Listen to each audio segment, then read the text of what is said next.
Hey friends, if you wish to fix error code 0xc0000221 on your Windows 11 computer, then please watch this video. I will guide you through the process. The first solution is an SFC scan.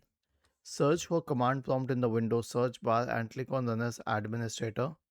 Type the command sfc space forward slash scan now and hit enter to invoke the SFC scan.